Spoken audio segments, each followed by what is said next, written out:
Hello my friends! So there was a sudden adjustment where Moonton nerfed my main 1-1 once again, which is why I'm going to shit off them in this video because stop nerfing my main, you... Whoa, calm down, Jamal. Don't pull out the 9. No.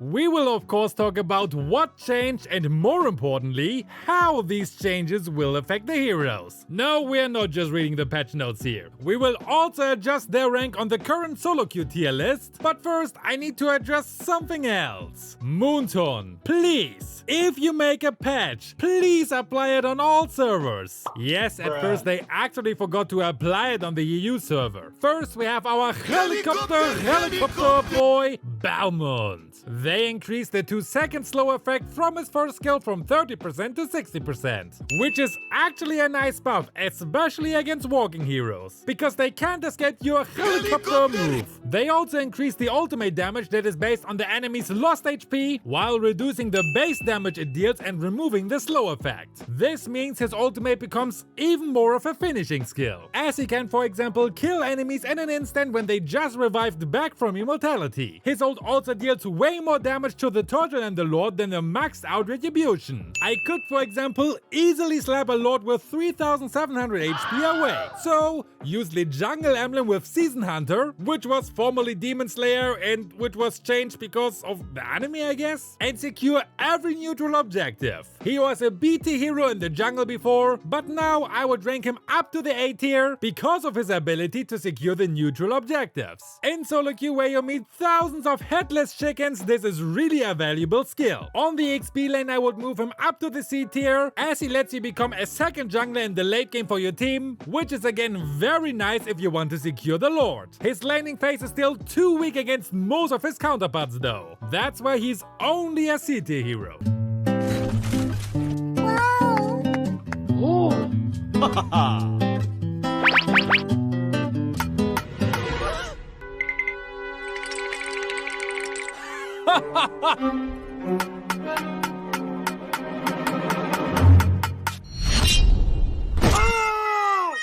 Next we have another Joy nerf. Moonton really wants to kill her early game potential, so they reduced the base damage of her passive from 200 to 100, but increased the scaling of it by giving her 20% more magic power bonus. They also slightly reduced her ultimate base damage in the early game. This makes it a bit easier to fight her in the early game, but it still won't remove her from the ban list or from the S tier. This would need a much bigger nerf. I guess Joy is getting the 1-1 treatment over the next months. One nerf after another until she's finally somehow balanced. Talking about 1-1, these fuckers slightly reduce the movement speed from her dashes, which is actually a pretty big nerf. At least for me. I love to chase enemies in the late game, as I am much faster than most of them. This will be much harder now, as you can really further reduce movement speed. You also need to be more careful when jumping into ganks, as you can't escape your enemies that easily anymore. And dodging skills will be also harder as you're slower. So no more jumping around like crazy. There will be an in-depth analyze video on my 1-1 channel, so make sure to subscribe to that channel to not miss that. Regarding her I think many people's wish will be finally fulfilled. She remains an ST hero as she can still wipe out the entire enemy team while being invincible, but she will be joined by other heroes who were in the A tier before because of her strength.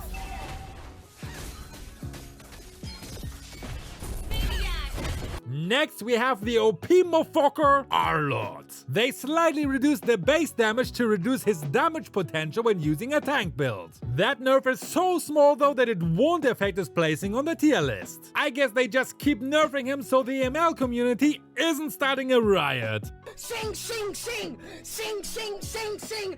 Next we have some adjustments on Novaria. They made it easier to gain stacks on her second skill. On average you will gain 1 more stack according to Moonton, but lowered the damage from the bonus damage you receive. This is actually a buff, as it's super easy now gaining 10 stacks for the maximum extra damage. In exchange they increased the cooldown of her ult by 11 seconds in the early game and 13 seconds in the late game, to make it an adjusted adjustment, they lowered her mana cost by 50 in the early game, which is really not helping anyone. So it's basically a straight nerf on her ultimate. This will probably make her more popular in low rank games as her damage is higher, but a bit less popular in high rank games because of the old nerf. She would still be an S tier hero on a high rank tier list, but on our list that covers all ranks in solo queue she stays an A tier hero. By the way, I would really love to know if you guys prefer one tier list or rather have a low rank tier list and a high rank tier list. Let me know in the comments. Next we have our favorite kill stealer, Angela. They increased her base shield in the late game by 600 points, which is a very nice little buff,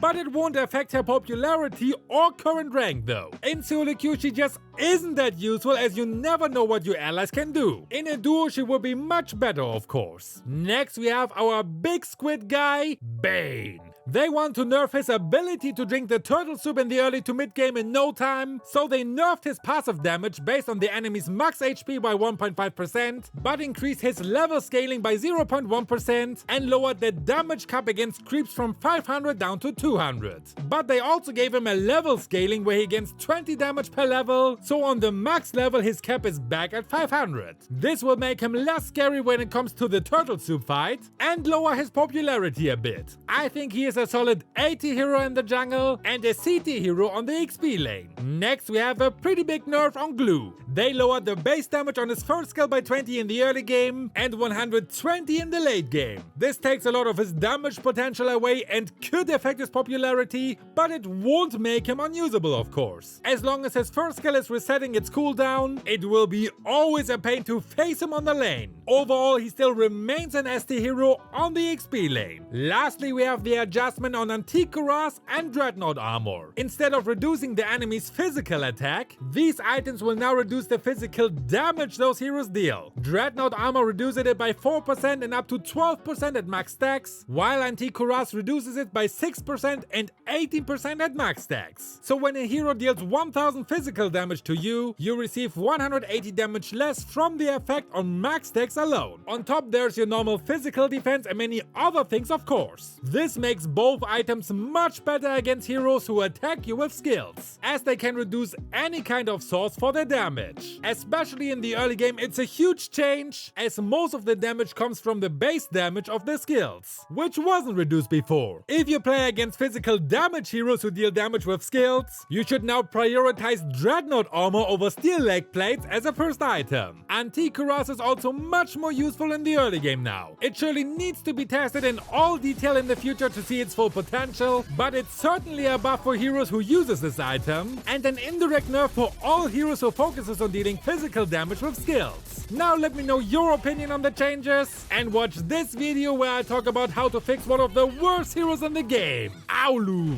See?